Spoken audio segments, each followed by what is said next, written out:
Thank you very much for coming today. I'm attorney Gloria Allred, and with me is Sarah Tressler. And I'll make a statement, then Ms. Tressler will make a statement, and then we'll be happy to take any questions. Today we're here to announce that Sarah Tressler, age 30, has filed a charge of gender discrimination with the United States Equal Employment Opportunity Commission, the EEOC, in Houston, Texas, and has requested that the EEOC investigate her claim of gender discrimination in the termination of her employment. Sarah had been employed full-time as a reporter for the Houston Chronicle from January 19, 2012 to March 27, 2012, and had been performing well in her job. Prior to her full-time employment, she had worked freelance for that publication from April 2011 to January 2012. For many years, she has worked toward the goal of having a full-time career as a journalist. Sarah has an MA in journalism from New York University, January 2009. She has also been a stringer for Us Weekly in Los Angeles and had been an intern and then a freelance writer for LA City Beat. She is also an instructor at the School of Communications at the University of Houston. In 2010 and part of 2011, she also volunteered over 200 hours with MD Anderson Cancer Center in Houston. In order to support herself, Sarah started performing as an exotic dancer, beginning when she was 22 years old. Her only other job at that time was as a barista at Starbucks, earning $7.25 an hour. She needed the extra money to help pay for college and for other expenses. She has danced on and off ever since then to help pay her bills. When she danced, she did so as an independent contractor, and she was never an employee of any club. Therefore, when she was asked by the Houston Chronicle about her prior employment, she did not list dancing since she was not an employee of any clubs. Sarah feels that when she was terminated, that termination was sexually discriminatory in violation of the Title VII of the Civil Rights Act. Most exotic dancers are female, and therefore to terminate an employee because that employee had previously been an exotic dancer would have an adverse impact on women, since it's a female-dominated occupation. Terminations like this would also discourage women from trying to improve their lives.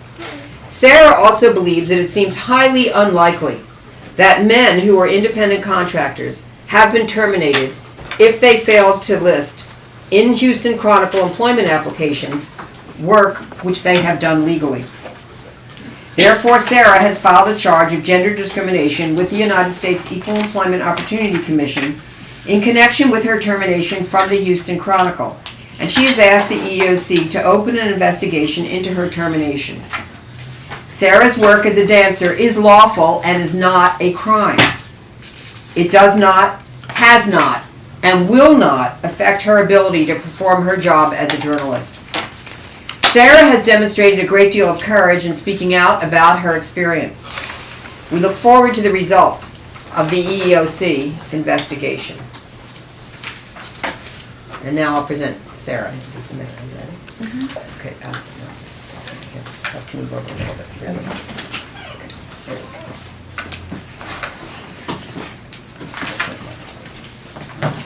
Sorry, I'm late.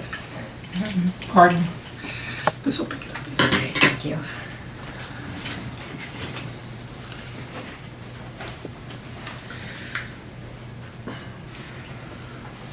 Okay. Thanks everybody again for being here today. I felt very lucky to have landed a job as a reporter for the Houston Chronicle.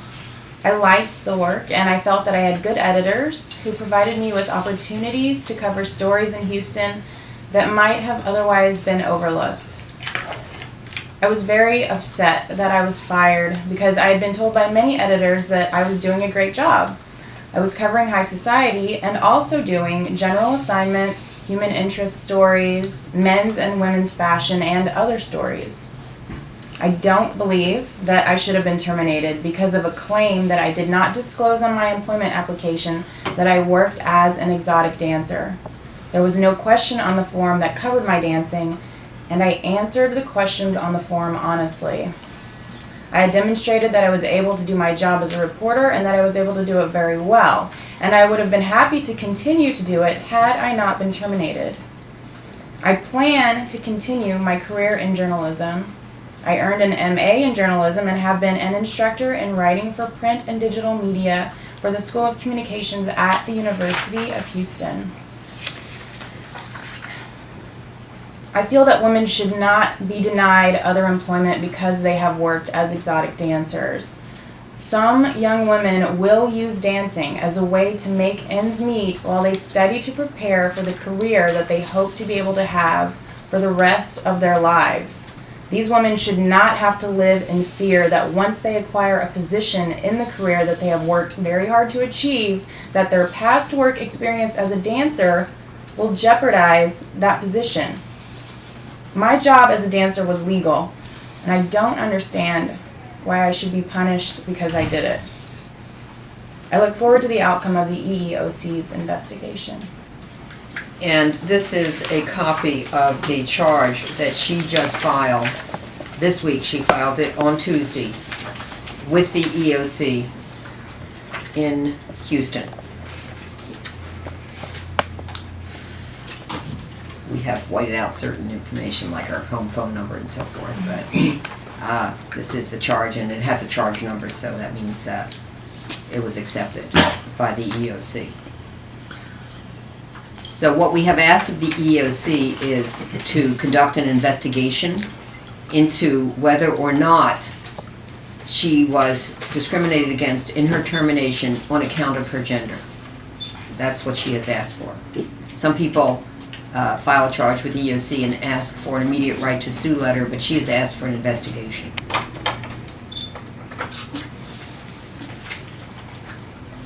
And we'll be happy to take any questions. Sarah, was there ever an overlap? Were you ever doing both positions at the same time? Yes. And in many journalistic professions, there is what you call something similar to a credibility clause. I know I've had one many times in my contract. Did you ever have that conversation or have that in your contract? I don't know what you mean by credibility. Was there a clause. morality clause? No, wait, let me just have her answer, and then I'm happy to take any other questions as A well. credibility morality clause, something that says... A morality clause. Did you? We don't have a copy of the application that she filled out, but the reason that she was given had to do with her not disclosing that as prior employment. Isn't that right? That's right. Have you gotten a new job? Were you looking? I'm working now. Could you tell us where you're working? I'm talking about in journalism. I'm working in journalism, but I'd rather not say for what outlets. But it's print. Yes, it's print journalism. Did you sign a contract with the Houston Chronicle when you were hired? Was there a written contract or no written contract? If you recall, if you don't recall. I don't recall. Are you still dancing? I am. Still living in Houston, or are you moving to LA? Yeah, I'm still living in Houston. Houston's a great city. Are you also the writer of a blog and a book called Diary of an Angry Stripper? Yes, that's right. Do you think that there's any conflict in the content that you write and some of the content and the reputation you have to carry as a journalist? Can you ask the question again? The content that you write for the blog and the book, Diaries of an Angry Stripper, and some of the material that you cover as a journalist for the Chronicle, for example. Do you ever feel that there is a conflict of whether it be credibility, a reputation that you need to uphold for the Chronicle? Do you ever think that they clash with, in particular, that blog and that book?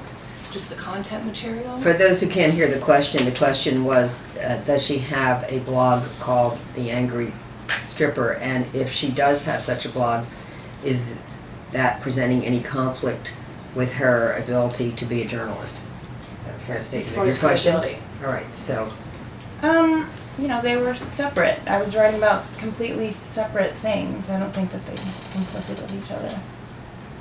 Any chance you might move out here to cover high society in Hollywood, which is different than high in Houston, I guess? Is there such a thing as high society in Hollywood? I was just Yes, wondering. you're it. Yes, I'm sorry. But is there any chance? I mean, are you looking to move out here? I mean, You know, I really like Houston, so, but, you know, one of the reasons that I was given that beat was because I knew some of the people already. And I had already been covering that to some extent with another publication, so I was familiar with the territory to some degree. I'm not familiar with high society in LA. It's a completely different world. Ms. Tressler, how much money would you make as a supplement to your salary as a journalist? Just a ballpark figure for how much extra you could make In doing, in dancing. in dancing, it varied. Ballpark, I mean, yeah, it just varied, and I don't know if you mean like per month or. I guess what I'm asking was, did you need to have a second job while working as a reporter to get by? While I was employed full-time at the Chronicle, I danced very, very rarely. In part because the Chronicle, you know, I was earning a salary that wasn't necessary as much for me to go in and work there. But it was also a place where I'd worked for, you know, a number of years. I'd made friends there. And, you know, I didn't have to be, you know, completely shut out, and I didn't completely shut myself out. It's also a really good place to go for a great workout. And sometimes I would just go in for 3 hours at a time to get a workout in, because stage rotation, if you're doing it in 7-inch heels, is a really good way to get a workout in. So, and I don't have a gym membership, so on days off, I might just go in there in the afternoon and do a couple stage rotations to knock it out. would you recommend that if as long as there's no stigma attached to a future journalism career, would you recommend that as a potential way of financing college these days? The great thing about dancing is that it does give you the ability to earn income in a way that you get to spend more time studying if you need to. This is a way that I got through undergraduate school, so I mean, you know, everybody's gonna have a different idea of what they want to do, but I mean, some young women, I think, will use this as a way to bolster their finances while they're going through college, which is a very time-consuming process for which you're not being paid. So. Any further? Thank you very much for coming.